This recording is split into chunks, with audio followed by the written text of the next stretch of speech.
La Puisaye est une région très verdoyante car très humide. Plusieurs sources jaillissent de son sol argileux. Comme source principale il y a le Loing. Altitude de la source 320 mètres. En 1936 des naturalistes de la vallée du Loing dressent un monument près de la source. En 1994, est érigée une plaque représentant le Loing, avec tous ses affluents qui le grossissent et ses canaux. Il traverse 40 communes. Il arrose 3 départements. l'Yonne, le Loiret et la Seine-et-Marne. La région Puisaye, Moutier, Saint-Fargeau, Rosny et Sept-Écluses.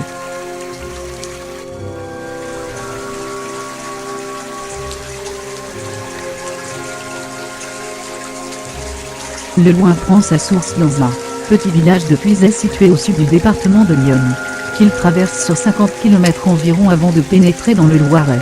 Dans ce département, il arrose des villes importantes comme Châtillon-Coligny, Montargis, Bordives.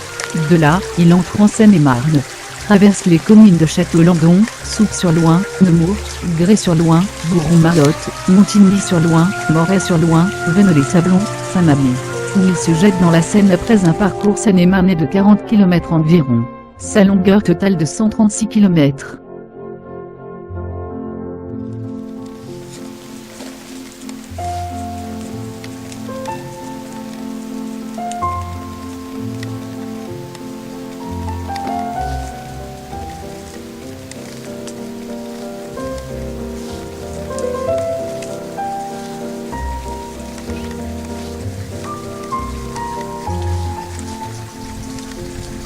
Du Loing, aujourd'hui oublié en raison de la construction de nombreux bassins de retenue, a très tôt conduit à la canalisation de son cours, puis à son doublage par des ouvrages d'art, le canal de Briare, au début du XVIIe siècle, quittant la Loire à Briare pour rejoindre le Loing à Rosny et suivant son cours jusqu'à sa jonction, peu après Montargis, avec le canal d'Orléans, aujourd'hui désaffecté, et le canal du Loing, construit dans les années 1720, et qui prend le relais pour suivre la rivière jusqu'à son confluent avec la Seine, en limite des communes de Saint-Mamès et Veneux-les-Sablons.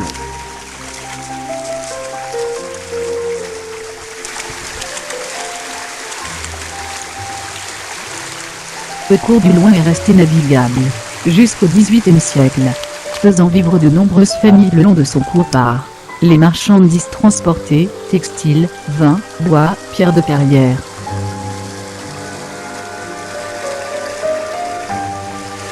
Les sables de la forêt de Fontainebleau, la chaux de la vallée du Loing, sont des matières premières de qualité pour l'élaboration du verre. Le bois de la forêt peut fournir le combustible. La fougère peut aussi être employée dans la composition du verre.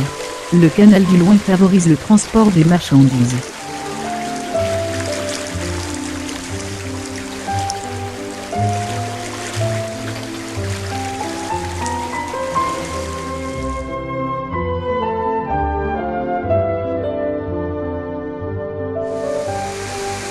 L'eau du Loing et les nombreuses sources peuvent servir au refroidissement des outils. Au XVIIIe siècle, le royaume de France a besoin de contenants en verre.